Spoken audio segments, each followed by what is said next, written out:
Liberté l'avait dit avant tous les autres, le motif de l'annulation de l'élection présidentielle roumaine pour écarter Călin Georgescu était bidon. 4 mois plus tard, les médias dits de service public français viennent enfin de reconnaître, alors que la nouvelle élection présidentielle aura lieu dimanche prochain, le point sur une situation surréaliste par Nicolas de Lamberterie. La saga de la présidentielle roumaine continue d'offrir chaque semaine un spectacle de grande qualité de l'effondrement d'un système démocratique et institutionnel au sein même de l'Union européenne. Depuis ce qu'il convient d'appeler le coup d'État du 6 décembre, lorsque la Cour constitutionnelle roumaine a en dernière minute annulé l'élection présidentielle pour barrer la route au candidat nationaliste Călin Georgescu arrivé en tête du premier tour, l'ensemble du système institutionnel roumain est particulièrement secoué.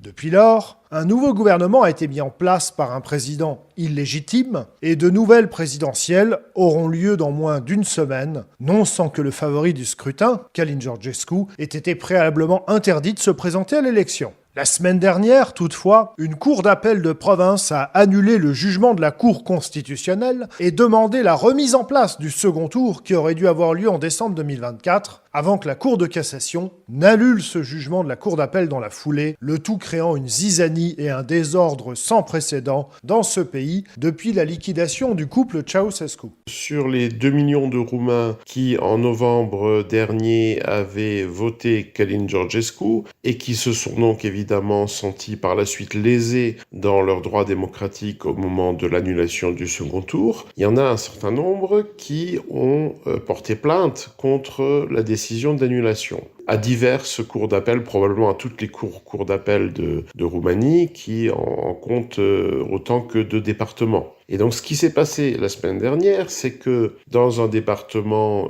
du sud du pays, enfin proche de Bucarest, un juge donc de la cour d'appel locale a décidé de se déclarer compétent, puisque c'est en fait le principal débat. Une fois qu'un tribunal s'est déclaré compétent, de toute façon il n'a pas tellement le choix, il est bien obligé de condamner cette décision. Ce juge a donc décidé de se déclarer compétent et de casser la décision prise le 6 décembre dernier par la Cour constitutionnelle roumaine portant annulation du second tour des élections organisées fin 2024.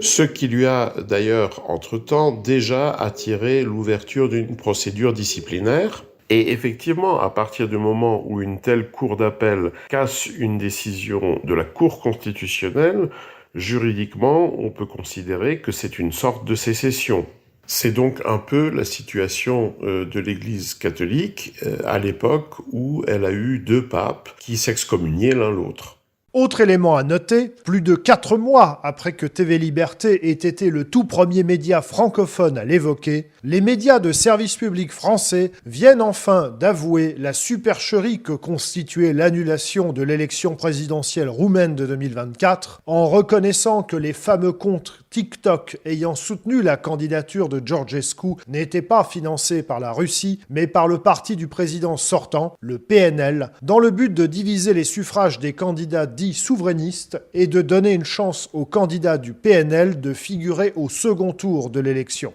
Il aura donc fallu 4 mois à France Télévisions pour reconnaître que TV Liberté avait raison. Et c'est fait. Connus depuis fin décembre 2024, n'ont suscité aucune réaction de la Commission européenne, pourtant toujours si prompte à chercher jusqu'au moindre détail tout ce qui lui permettrait de mettre des bâtons dans les roues des gouvernements des États membres qui ont une orientation politique qui lui déplaît. En Roumanie, aucune instance officielle n'a jamais dit ça, mais Blinken et Ursula von der Leyen ont à un moment commencé à parler d'ingérence russe.